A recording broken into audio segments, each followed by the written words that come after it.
Abra sua Bíblia comigo, nós vamos ler dois textos da Palavra de Deus.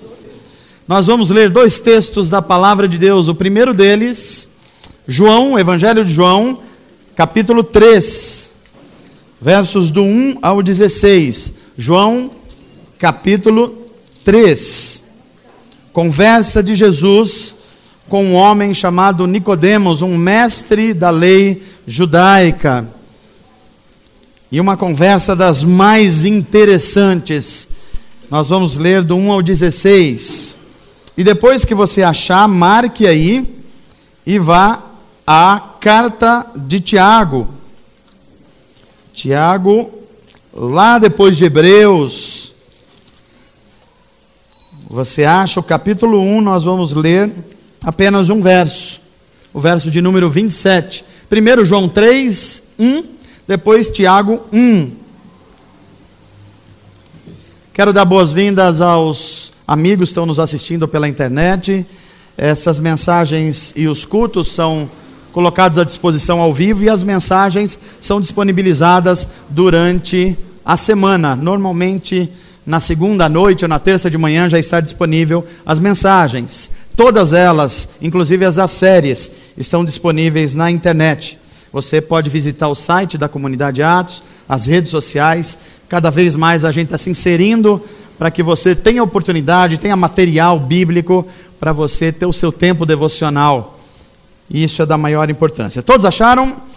Vamos ler então João 3, que diz assim. Vocês precisam um pouco de luz, de iluminação?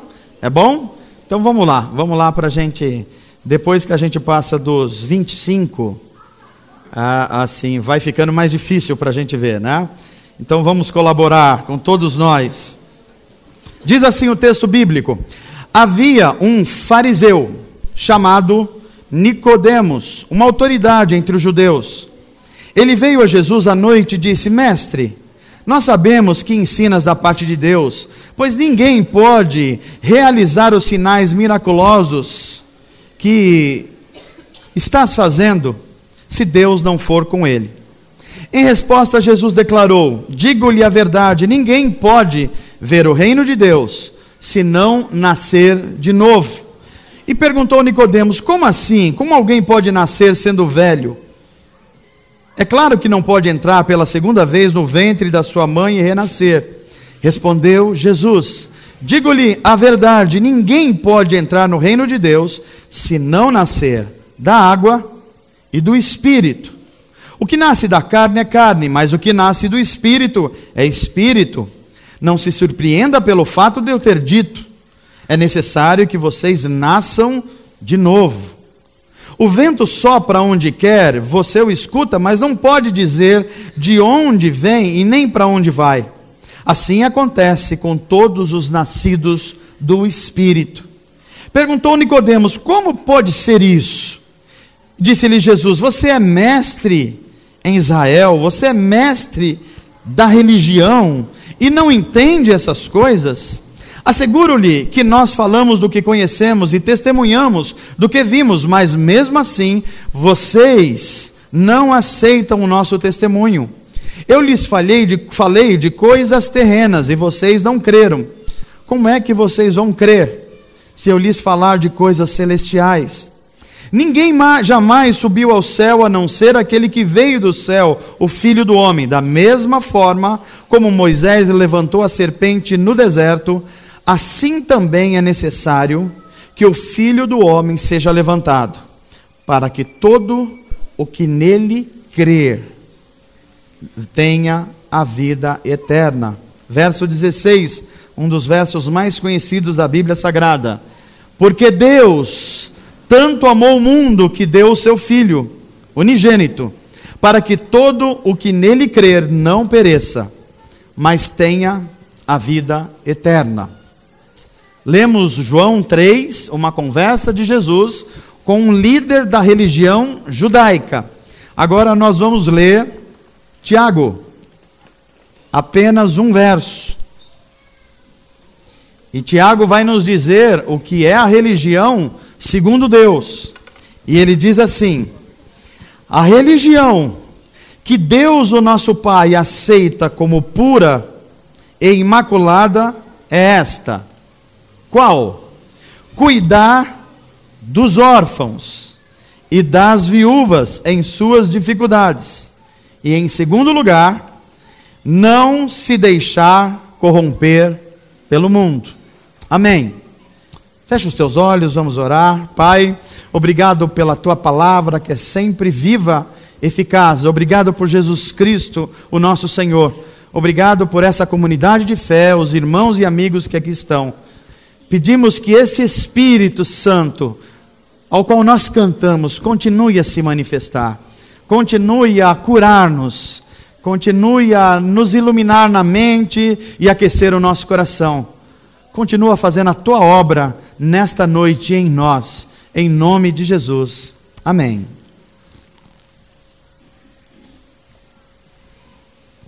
Nós estamos pregando uma série bíblica, uma série que é um desafio, uma proposta a partir de um livro, de um filme chamado A Cabana. Este livro, com o qual a gente está ficando cada vez mais familiarizado, esse livro que fala de um drama, de um homem que perde alguém muito querido, a sua filha, está no momento de sofrimento, e no momento de sofrimento e perda ele começa a questionar a sua vida, questionar Deus, questionar por que sofremos nesse mundo, e há um certo momento de quase desespero, que ele se encontra com Deus numa cabana, daí o nome A Cabana. Na verdade ele se encontra com Deus triuno, Pai, Filho e Espírito Santo. E experimenta um momento de perdão, de transformação, de revisão da sua vida. E nos deu a oportunidade de mostrar que esse livro tem uma visão sobre o ser humano, e nós comparamos essa visão com a visão bíblica do ser humano. Portanto, estamos falando de antropologia bíblica. Quem é o ser humano? Depois, nós partimos para olhar como Jesus é visto nesse livro. E nós apresentamos uma outra doutrina bíblica, a cristologia, a doutrina sobre Cristo. Num terceiro momento, nós mostramos como esse livro mostra Deus, a imagem de Deus. E nós ensinamos aqui uma doutrina cristã, a doutrina de Deus. E como o ser humano foi criado à imagem de Deus. Depois, na quarta mensagem, nós olhamos para esse livro e olhamos como o autor mostra a vontade de Deus. Será que Deus controla tudo mesmo? Tudo está no controle de Deus, as mínimas coisas que acontecem na nossa vida? Ou será que não? E aí nós mostramos uma outra doutrina bíblica que é sobre a vontade de Deus. E agora você já sabe que a vontade de Deus, ela é tanto decretiva ou decretativa, coisas que Deus já decretou. Você também agora já sabe que há a vontade de Deus, que é a vontade de Deus ordenada. Ele deu os seus preceitos, nós precisamos conduzir a nossa vida pelos seus preceitos, e você já sabe também que há a vontade de Deus que é desejada, aquela que não está na Bíblia Sagrada diretamente, não tem um versículo bíblico dizendo diretamente, mas você precisa discernir em oração, com os olhos espirituais à vontade de Deus. E hoje nós vamos falar sobre um outro tema que aparece nesse livro, que é religião. Religião. E é por isso que o título da mensagem de hoje é Religião. Preciso de uma para viver? Talvez você se lembre, ou um cantor da década de 80, 90, Cazuza.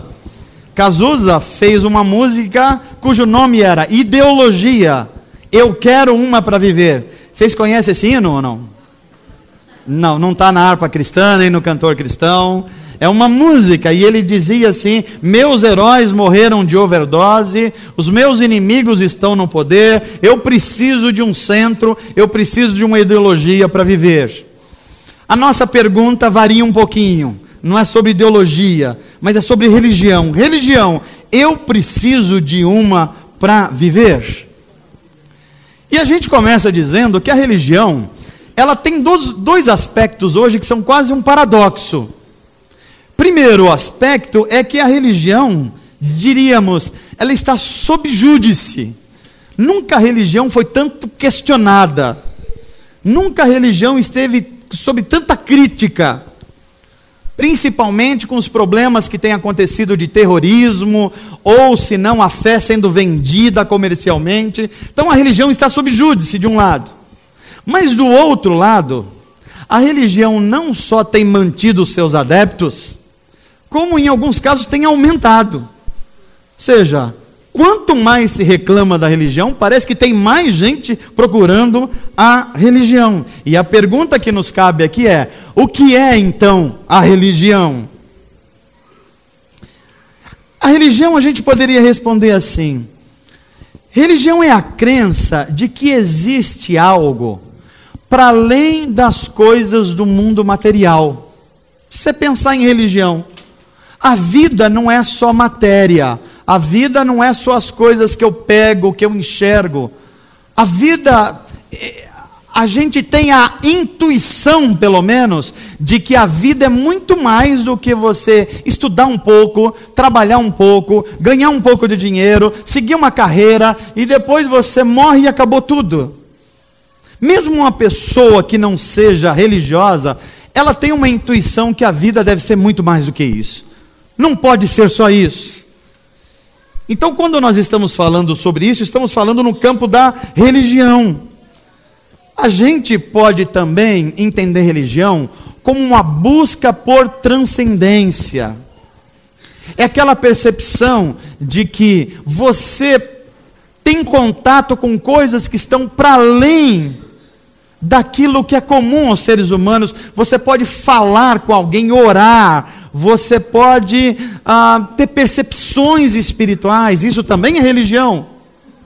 Ou a gente pode pensar em religião como muita gente pensa, no sentido de ser uma coisa chata, cheia de regras, rigorosa e cheia de rituais. E é por isso que cunhou-se a expressão dizendo assim: tal pessoa almoça religiosamente às 12 horas. Já viu essa expressão? Então quer dizer que a pessoa tem uma rotina para cumprir.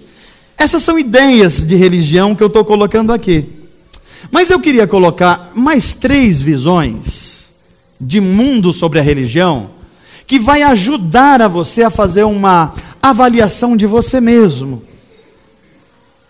Primeiro, se você é uma pessoa antirreligiosa, ou se sendo uma pessoa religiosa, você eventualmente não está seguindo alguma coisa que não seja necessariamente a religião de Jesus.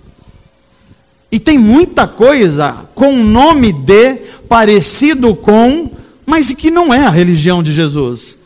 Então, vamos entender, o nosso mundo moderno, quando eu estou falando do mundo moderno, eu estou falando do mundo principalmente do século XVIII para cá, onde a gente conheceu grandes pensadores, onde a tecnologia ganhou ascendência sobre a nossa vida. Esse mundo moderno criou pelo menos 3 concepções de religião.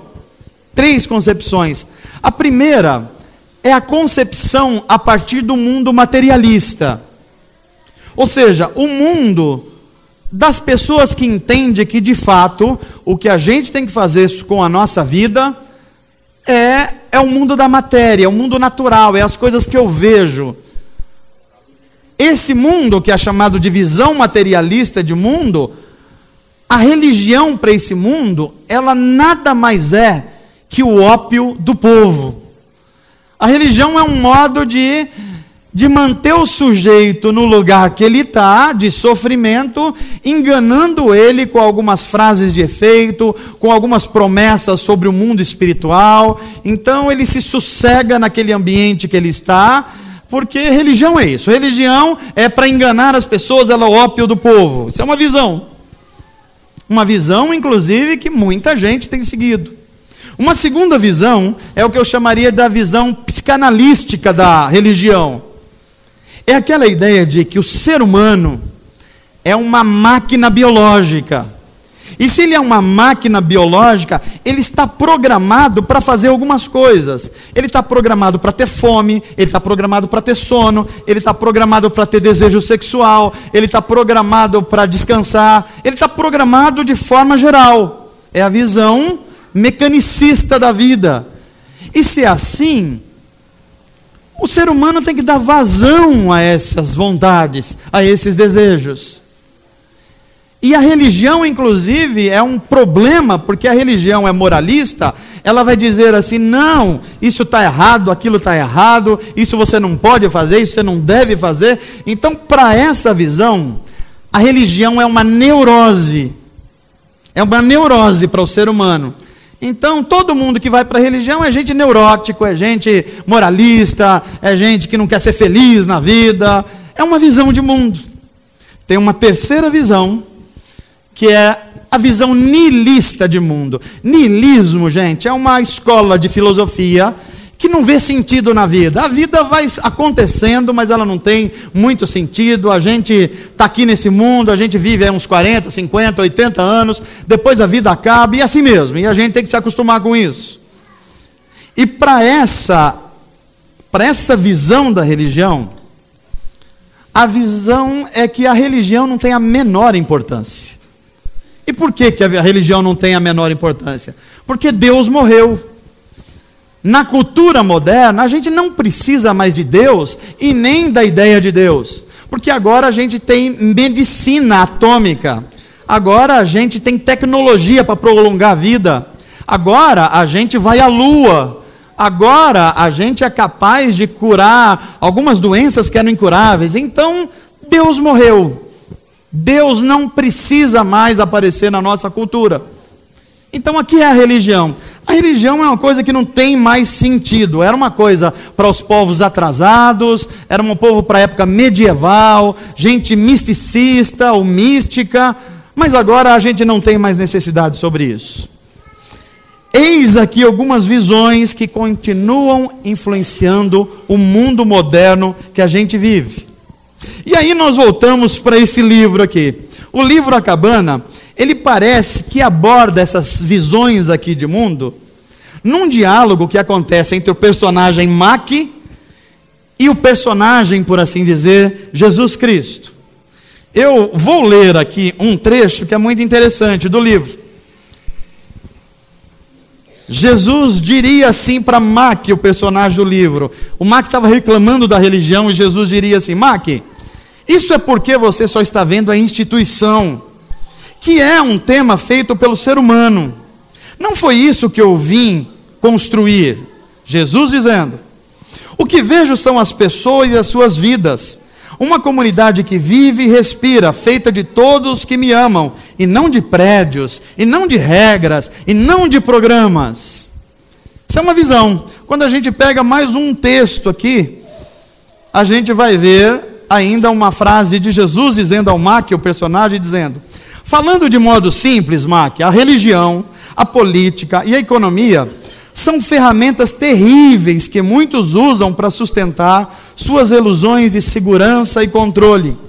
As pessoas têm medo de incerteza do futuro, e essas instituições, ou seja, a religião, a política, a economia, elas são estruturas, são ideologias, são um esforço inútil de criar algum sentimento de certeza e segurança onde nada disso existe. É tudo falso. Os sistemas não podem oferecer segurança. Só eu posso. Texto curioso esse aqui, né? É um texto que parece que tem verdades embrenhadas com coisas estranhas. Parece que está tudo junto aqui. Quando a gente olha para aqui, há uma crítica severa ao legalismo da religião. Ou seja, para muita gente, a religião tem a ver com horários, com prédios, com regras, com normas, e o livro está criticando isso, e ao meu ver, de forma acertada, porque em muitos aspectos é isso mesmo que a religião tem proposto. O livro também faz uma severa crítica ao moralismo da religião. Há uma tendência dos religiosos a olhar as pessoas mais pela visão externa delas do que quem elas são de verdade por dentro. E não é difícil a gente perceber isso. A gente continua lendo o livro e vê que há uma crítica severa também à igreja como instituição. E se a gente pega tanto a igreja católica romana, quanto a igreja evangélica, ou outras formas de igreja, a gente vê que há muitos pecados nessas instituições. Há muitos erros que aconteceram na história, há muitos equívocos. Então, normalmente, o poder não é bem tratado, como Jesus ensinou de fato. Então o livro está colocando o dedo na ferida. Mas aqui começam alguns problemas, porque o livro começa a dar uma sugestão. Primeiro, que é possível viver uma religião que seja privada. Uma religião que eu me relaciono com Deus e com Jesus Cristo, mas eu não preciso me relacionar com outro. Porque com Deus eu falo e Ele me ouve, e é uma relação assim um pouco diferente. Mas com outro ser humano, eu preciso conviver, eu preciso perdoar, eu preciso aprender, portanto gera desconfortos.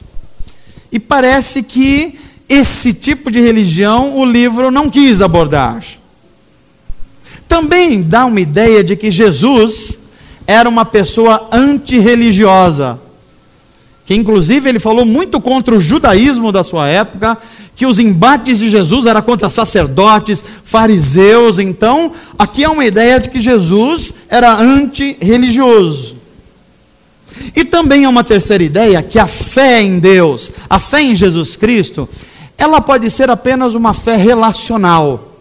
Ou seja, eu me relaciono com Deus e ninguém tem a ver com isso. Eu tenho uma ideia de Deus e a minha ideia sobre Deus e ninguém tem a ver com isso. Veja que é uma fé relacional, mas ela não é comunitária, ela não é compartilhada com as pessoas. Então, tudo isso está presente na leitura desse livro. E a gente começa a lê-lo e fala assim, pelo menos duas questões aparecem aqui. A primeira questão é, desde sempre houve uma busca humana pelo sobrenatural, pelo transcendente. O ser humano nunca se contentou com as coisas do mundo natural. Se você olha para uma tribo indígena, sei lá, de antes do Brasil ser descoberto, ele já tinha uma busca pelo sobrenatural. Se você olha a África, por exemplo, a África é cheia de buscas pelo sobrenatural. Aí você fala assim, não é que a África, pastor, é um continente meio atrasado culturalmente, vamos falar da Europa. Ora, a Europa está cheio de filosofias hoje, que é uma busca pelo sobrenatural também. Então, o ser humano, ele busca, ele sabe que tem algo, ou pelo menos ele intui, que tem algo para além da vida que a gente vive materialmente falando. Essa é a primeira questão. A segunda questão que vem a partir da leitura desse livro é: Jesus era judeu. O que significa isso? Porque ser judeu não é apenas você nascer em Israel. Ser judeu é você viver uma cultura religiosa. Então a pergunta é: Jesus era antirreligioso? Ou Jesus tinha a ver com a religião? Então, quando nós olhamos para isso, nós olhamos para a história da Bíblia Sagrada, a história de Jesus Cristo, a história da nação de Israel, nós vamos ver que a religião judaica, a religião onde Jesus Cristo nasceu, ela é orientada por três coisas. Primeiro, a Torá, a palavra de Deus, os 5 livros do Antigo Testamento. Mas é também orientada pelos profetas. Os profetas interpretavam a lei que foi dada a Moisés. E também pelos salmos. O que são os salmos? Os salmos são a busca pelo transcendente. Você lê os salmos e você vê o salmista dizendo assim: o Deus que criou os céus e a terra, ou seja, a noção de que existe mais do que isso que a gente vê no dia a dia. Então a religião judaica, ela se concentrava nessas três coisas: a lei, os profetas e os salmos. Quando Jesus esteve nesse mundo há 2000 anos atrás, havia pelo menos 5 formas de que os judeus viam a religião. Olha que curioso como isso tem a ver com como a gente vê a religião. Primeiro tinha um grupo no Novo Testamento chamado de os fariseus. Quem eram os fariseus? Você, claro, tem uma ideia sobre os fariseus, porque quando você fala que alguém está agindo com farisaísmo, ou alguém é um fariseu, o que você está querendo dizer? Me ajudem aí. Hã? Uma pessoa hipócrita, uma pessoa que não vive o que fala. E de certa forma é muito interessante isso aí, porque era um pouco o que acontecia com esse grupo. Os fariseus eram as pessoas zelosas pela lei, só que o zelo deles passou do ponto. Então, quando eles iam falar de santidade da vida, ao invés de falar de santidade, ele falava de legalismo.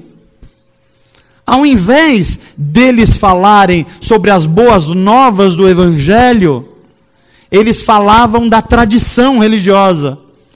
Então era gente que tornava a religião algo inalcançável. Por quê? Porque o que importava para eles era a letra da lei. Há uma religião nos nossos dias muito parecida com essa. Não é difícil a gente identificar. A religião dos fariseus. A lei ou a letra da lei que importa. Você vai encontrar gente assim falando assim, ó, pega o versículo aí, tá vendo essa letrinha aqui? Pois é, e a pessoa está preocupada mais com essa letrinha aqui do que a vida de alguém, necessariamente. É uma visão da religião. Aí tinha um outro grupo, o grupo dos saduceus, que é um grupo muito interessante que a gente pode identificar hoje, que era uma religião adaptada dos saduceus. Era uma religião assim, olha, eu até sou cristão, eu até creio em Deus, mas esse negócio de milagre não existe não. Hoje a gente tem exame diagnóstico, hoje a gente tem um monte de coisa, esse negócio de que Deus faz coisa sobrenatural, coisas assim, não, isso não. Tudo bem, eu sou cristão, eu acho a Bíblia o livro da vida, mas esse negócio de ressurreição, não, isso não pode acontecer, porque a gente não pode provar isso. Nunca aconteceu outra ressurreição. Então a religião é legal, Jesus é legal, a Bíblia é legal, mas essas coisas não podem acontecer. Anjos, um mundo celestial para além, não, essas coisas são algumas pessoas que têm a mente fértil. Então eu sou até cristão, mas eu não acredito nessas coisas. Isso é a religião dos saduceus. É o que a gente poderia chamar de uma religião apenas intelectual, ou uma religião adaptada ao meu gosto, ou ao gosto moderno. Tinha um outro grupo que não era nem os fariseus, nem os saduceus, que eram os zelotes. E quem eram os zelotes? Os zelotes era a turma da política. Era a turma que falava assim, olha, legal, eu creio na palavra de Deus, mas a gente tem que resolver aqui na terra mesmo. Vai que Deus não está meio de férias, saiu para almoçar. Então a gente tem que ir para a luta política. Inclusive Roma está aí oprimindo a gente. Vamos pegar nas armas, vamos sair aqui numa revolução e vamos fazer a coisa acontecer. Inclusive a nossa religião manda a gente fazer isso. Vamos fazer. Os zelotes eram assim. Dá para identificar hoje em dia, não dá? Tinha um outro grupo ainda, que era os essênios. Esse grupo era o contrário dos zelotes. Se os zelotes queriam pegar em armas e ir para a luta, os essênios eles queriam se retirar. Eles diziam assim, olha, o mundo é mau, os governos são ruins, são corruptos, o que a gente faz? Não dá para viver no meio de tudo isso. Vamos para uma fazenda, vamos para um lugar de retiro, vamos ficar lá escondido do mundo, a gente não tem mais contato com nada, a gente ora lá, a gente sobe no monte, a gente faz um monte de coisa, mas tudo separado, não vamos nos envolver. Essa religião dos essênios, e não é difícil a gente verificar hoje muita gente com essa perspectiva. E finalmente, era a percepção de religião dos publicanos. Essa talvez seja uma das mais influentes no mundo de hoje, que era aquela compreensão de que o mundo não pode ser justo para todo mundo. Não dá para todo mundo ter todas as coisas que quer. Então salve-se quem puder. Eu vou tentar fazer a minha vida, eu vou conduzir a minha carreira profissional, eu vou tentar ter a segurança no dinheiro que eu puder ajuntar, eu vou tentar ter um bom plano de saúde, eu vou tentar me cercar das coisas de segurança, enquanto o meu dinheiro e o meu conhecimento conseguir fazer isso, tudo bem, eu estou em segurança. Era um grupo, por exemplo, na época de Jesus, de judeus, que se venderam a Roma. Então eles se tornaram empregados de Roma para cobrar os impostos do seu próprio povo. E se não bastasse, além de cobrar os impostos, eles se corrompiam cobrando mais do que Roma tinha pedido.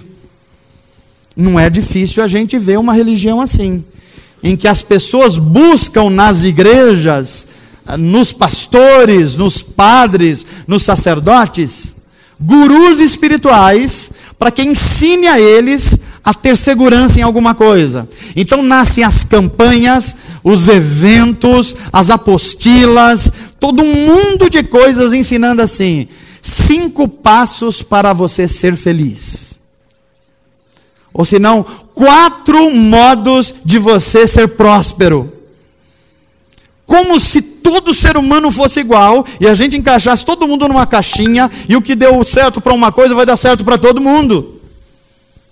São esse tipo de religião que já acontecia na época de Jesus, e que não é difícil a gente ver no nosso mundo hoje, o mundo moderno. Então a religião sempre esteve presente nos círculos humanos. A questão, meus amados, não é se a religião é boa ou má, porque a religião existe. O homem tem necessidades espirituais. A pergunta que a Bíblia vai nos fazer e ela vai nos responder é: a religião é verdadeira ou falsa? Não é se ela existe ou não existe, ou se ela é boa ou má, é se ela é verdadeira ou se ela é falsa. É a mesma coisa que a gente pegar um remédio. Sei lá, pega um remédio qualquer aí, um Dorflex. A gente pergunta assim: o Dorflex é bom ou ruim? A resposta é depende. Se você tomar na quantidade certa, para a coisa certa, ele vai curar você. Mas se você tomar 150, como que é o plural de Dorflex? Dorflexias. O que vai acontecer? Pode matar você. Então a questão é se você está vivendo uma religião que é verdadeira ou que é falsa. Porque a falsa pode matar. E a religião falsa, inclusive a própria Bíblia, centra fogo nela. Então nós estamos diante dessa questão. E a pergunta é: então, pastor, como é que eu sei se a religião é falsa ou se ela é verdadeira? Ora, só tem um caminho para nós. Nós precisamos deixar a Bíblia Sagrada dizer o que é a religião verdadeira e o que é a religião falsa. O que é aquilo que se comunica de fato com Deus através do sobrenatural e com as pessoas, e o que é aquilo que na verdade torna o ser humano uma presa fácil de ensinamentos equivocados, de misticismos equivocados, e que faz do ser humano não a imagem de Deus, mas uma coisa que está muito longe de se parecer com Deus da Bíblia. Então a primeira informação, e eu não sei se dá para a gente ler Tiago de novo, talvez o Tiago 1, e eu queria que você olhasse para esse texto, ou se não, abra na sua Bíblia, Tiago 1, 27, e eu queria ler de novo com você, para você perceber a beleza do que a Bíblia Sagrada nos ensina. E eu queria que você olhasse para você e se fizesse a seguinte pergunta: olha, eu acho que eu amo Deus, eu inclusive tenho fé, mas será que por acaso eu estou vivendo uma religião falsa? Será que eu preciso de uma religião para viver? Nós já chegamos à conclusão aqui que não é uma questão que cabe a nós isso. O ser humano, ele é religioso por natureza. Se ele não acreditar em Deus, ele vai acreditar em qualquer outra coisa. Em um monte de besteiras, inclusive nele mesmo. Então, a religião é uma realidade. A questão é, que religião que nós estamos seguindo? E o que a Bíblia Sagrada ensina? Olha só, a religião que Deus, o nosso Pai, aceita como pura e imaculada é esta. Em primeiro lugar, perceba a beleza daquele texto. A verdadeira religião tem a seguinte característica: é aquela envolvida com as necessidades humanas. É aquela que volta você para o serviço, para o bem dos homens. Isso é o grande sinal, porque o que vai dizer Tiago? A verdadeira religião é cuidar dos órfãos. Eu quero que você perceba que órfão, quem é órfão? Órfão é aquela pessoa que não tem mais o apoio de família. Órfão é aquela pessoa que está se sentindo só. Órfão é aquela pessoa que perdeu a base de sustentação da vida. Então, a verdadeira religião, conforme a Bíblia Sagrada, é aquela em que você faz parte de uma família e essa família cria um clima adequado para curar as pessoas que estão solitárias, que estão necessitadas.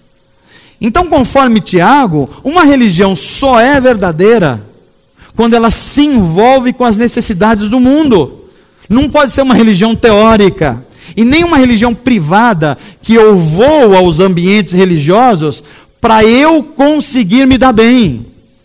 Tiago vai falar, isso é falso, isso não é religião.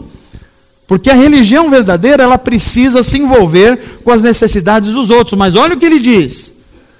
É cuidar dos órfãos, mas é cuidar também das viúvas. Muito curioso que Tiago tenha colocado esse termo, porque se de um lado o órfão é aquele que se ressente de uma família, a viúva, na época de Jesus e Novo Testamento, era uma pessoa que sofria demais.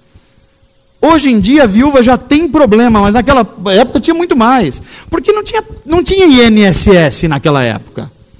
Não tinha pensão. Não tinha nada disso. O marido morreu, era um inferno para a mulher. Que ficou, porque ela ficava abandonada. Ela ficava à margem da sociedade. E o Tiago vai falar assim, a verdadeira religião é aquela que combate o individualismo. É aquela que, ao contrário disso, ela coopera com os necessitados desse mundo. É aquela que se envolve com quem ficou amíngua na vida. É aquela que traz uma mensagem de esperança. É aquela que traz um socorro. É aquela que se presta à cooperação. Aí você estará olhando para mim e falando assim, pastor, mas isso aí, algumas outras filosofias de vida não pode fazer? Talvez sim. Mas olha o segundo ponto que Tiago nos coloca aqui. Que a verdadeira religião, além de cuidar dos órfãos, das necessidades humanas, das pessoas à margem da vida, significa não se deixar corromper pelo mundo. E esse é o segundo ensinamento bíblico. A verdadeira religião é não se deixar corromper pelo mundo. Porque o ser humano, o homem, é um ser religioso. E, portanto, ele é um adorador. Você não pode duvidar disso, porque isso acontece com você e comigo. Você é um adorador. Eu sei que tem músicas hoje no meio cristão que falam assim, você é um adorador por excelência, você é um adorador extravagante, você é um adorador, o que mais? Tem um pessoal muito criativo, o pessoal gospel, né? Assim, tal. Vai colocando um monte de nomes assim. Mas a verdade é que o ser humano, crente ou não crente, ele é adorador. A pergunta só é, o que ele adora? Porque se nós não adoramos a Deus, nós vamos adorar outra coisa, necessariamente. E pode ser outras pessoas, e pode ser outras coisas. E essas coisas e pessoas com os quais nós adoramos, a Bíblia vai chamar tudo isso de falsos deuses. Porque essas coisas e pessoas vão tentar tomar o lugar do Deus único e verdadeiro, que é digno de toda adoração. Então Tiago vai dizer assim, olha, a prova de que a tua religião é verdadeira é, primeiro, você não se corromper com o mundo, isto é, você não pode andar pelo pensamento da sociedade sem Deus. E a pergunta é, como é que vive a sociedade sem Deus?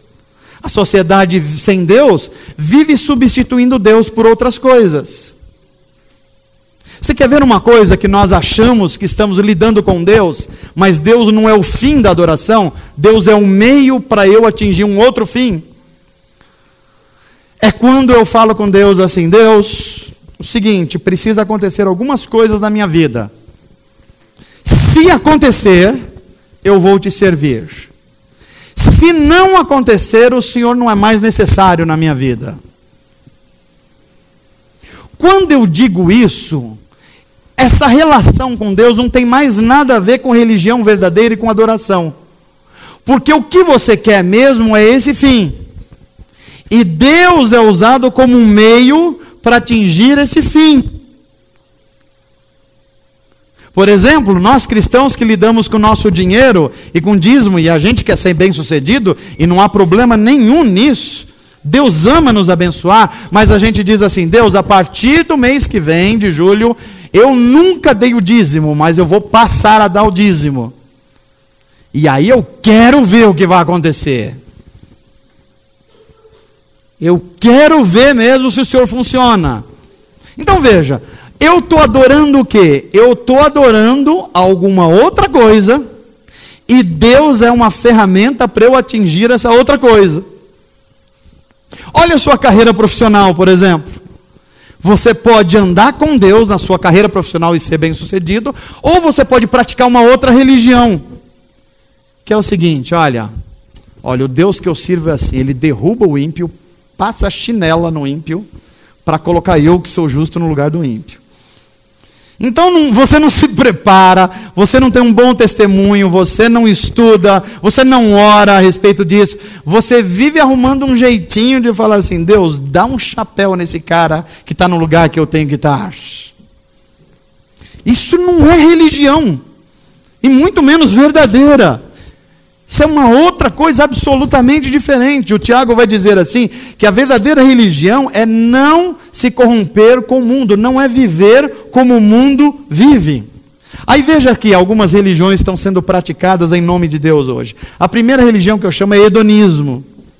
O que é o hedonismo? É o culto ao prazer. Eu uso Deus, eu uso o diabo se for preciso, eu uso o dinheiro, eu uso os amigos, eu uso os relacionamentos para eu sentir prazer. Eu vivo em busca do prazer o tempo inteiro. Para sentir prazer eu faço qualquer coisa. É uma religião do nosso mundo ou não é, gente? Se você olhar, por exemplo, as redes sociais, é muito claro isso. Qual é a religião das pessoas? Não, tudo que eu quero é que o dia termine bem hoje. É até uma musiquinha, não é? Essa religião é hedonismo, não tem nada a ver com o cristianismo isso. Por quê? Ela está centrada em mim. Eu quero me sentir bem. Para sentir bem, eu faço qualquer coisa, inclusive orar o Pai Nosso, se for preciso. Se for só pagar essa oferenda, eu rezo 3 Ave Maria. Não, Ave Maria não, que a gente é protestante, a gente não é católico. Então, a gente ora 3 Pai Nossos. Uma outra religião do nosso tempo, consumismo, é o culto ao consumo. A vida é orientada para eu obter coisas. Se eu obtenho coisas, eu sou abençoado. Se eu não obtenho coisas, eu sou amaldiçoado. Só que o Paulo vai dizer, olha, se o seu coração não está em Deus, a hora que você obter coisas, você vai querer obter mais coisas. E para obter mais coisas, você vai se corromper. E Brasília está aí para não nos deixar mentir. Uma outra religião, o culto à autoimagem. a estética, a vontade de parecer bem, inclusive a vontade de parecer quem eu não sou. Aí eu fico incomodado com tudo. Eu fico incomodado com o meu nariz, com o meu olho, com a minha mão, com o meu cabelo. Aí eu tento mudar isso, mudar aquilo outro, estica para lá e puxa para cá. Aí você lê sobre... Como era aquela mulher de idade que fez muitas plásticas? Eu esqueci o nome dela agora. Dercy Gonçalves, né? A Dercy. Meus amados, você está preocupado, pastor? A gente não pode se cuidar, não pode. Pode, meu irmão. O que a Bíblia está dizendo não é isso. O que ela está dizendo é que isso pode virar um culto. Você começa a cultuar isso. E isso passa a ser o seu Deus. E aí você não faz mais nada que não é na direção disso. Você começa a se transformar em outra pessoa, porque você quer aparecer uma imagem que você não é originalmente. É um tipo de religião. A gente vai adiante e ver que, para outros, a religião se chama tradição. É muito curioso conversar com gente assim. É gente que fala assim, olha, hoje em dia, pastor, está tudo perdido. Não se canta mais hino da harpa cristã, pastor. Na minha época nós cantávamos, ó cão cego andei. Aquilo era religião, pastor. O cão cego, né? O hino do cão cego. Não é isso? Ou senão a gente lembra de uma música do cantor cristão da Igreja Batista. Ou a música, sei lá, qualquer coisa. E a pergunta que a gente faz a uma pessoa que é apegado à tradição na religião é, você quer regredir até onde? Porque a gente pode regredir aos anos 50 e a harpa cristã, mas a gente pode ir a 1500 a reforma protestante. Ou a gente pode regredir, por exemplo, ao tempo de Agostinho. Ou a gente pode regredir ao Novo Testamento, ou a gente pode regredir à Grécia Antiga. Aonde você quer chegar mesmo com essa religião? Para outras pessoas, a religião é a revolução. Para essas pessoas, viver a verdadeira religião é você promover a mudança o tempo todo. Quase sempre que entra por esse caminho são pessoas que amam a justiça social. O mundo é muito injusto, pastor. Então, até o Tiago disse ali que a verdadeira religião é a gente cuidar dos órfãos. A gente precisa cuidar dos órfãos, pastor, das clínicas de recuperação. A gente precisa cuidar das viúvas, porque o Tiago está dizendo aí que essa é a verdadeira religião. O Tiago está dizendo isso mesmo, mas ele não está dizendo só isso. Ele está dizendo para a gente fazer isso sem se corromper pelo mundo, ou seja, não fazer do modo que o mundo faz. E de que modo que o mundo faz? O mundo faz a luta pela justiça social, confiando no ser humano como centro das coisas. O que são hoje as filosofias que pregam a mudança do mundo? É falando assim, o ser humano é bom, ele só está sofrendo injustiça. Tira a injustiça dele, ele se torna bom. A Bíblia vai dizer, não é nada disso. O ser humano tem um coração caído. Mesmo que você melhore ele com a justiça social, ele só vai mudar de fato se ele receber um novo coração e nascer de novo. A pergunta que começamos essa mensagem é, religião, eu preciso uma para viver? 3 pessoas na Bíblia encontraram essa resposta. Primeiro delas, um homem, que a gente não sabe o nome, chamado o jovem rico. Ele chega para Jesus e fala assim, Jesus, eu tenho observado você é um mestre legal, o senhor tem uns ensinamentos aí muito legais, e eu estou querendo seguir você, o que eu faço para isso? Aí Jesus fala assim para ele, você tem religião? Ele falou, tenho, e a minha religião é muito boa. Inclusive, olha, respeito pai e mãe, eu vou lá no culto no sábado, eu faço um monte de coisa que a lei manda. Aí Jesus fala, então está fácil. Tudo que você precisa agora é abandonar um Deus que você está carregando que é falso. Se você fizer isso, largar as suas riquezas, porque esse é o teu Deus, e me seguir, então você vai descobrir a verdadeira religião. O que aconteceu com esse moço, gente? Falou, não, essa religião aí eu não quero não. Eu tenho uma outra que é minha religião privada, eu que controlo, então eu não quero não.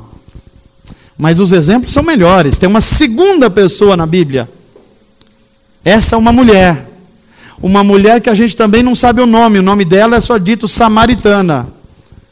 E ela chega para Jesus, não com uma falsa religião, mas com duas falsas religiões.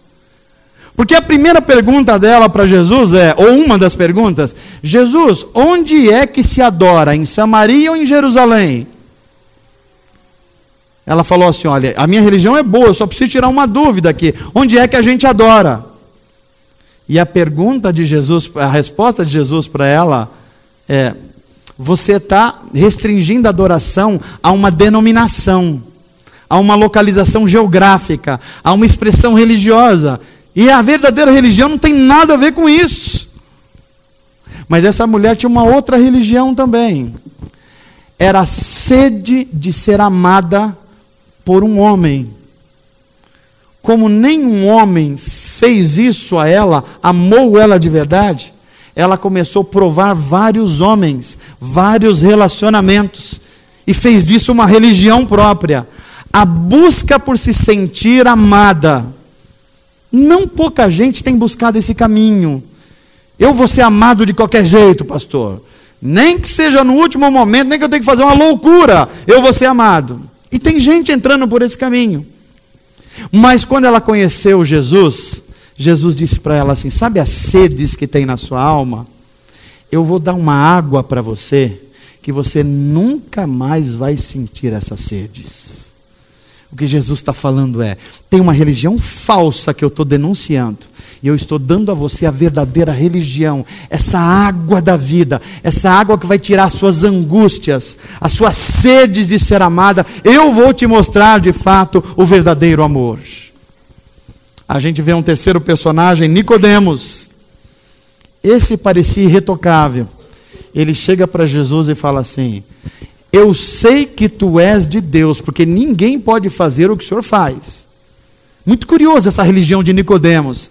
Ele reconhece Deus, ele reconhece os sinais de Deus, mas ele não entende que na religião de Deus verdadeira, não basta um sujeito passar por uma reforma. Ele tem que nascer de novo. Ele tem que receber uma nova mente, um novo coração. Ele tem que negar a si mesmo. Ele tem que controlar sua carne e os seus impulsos.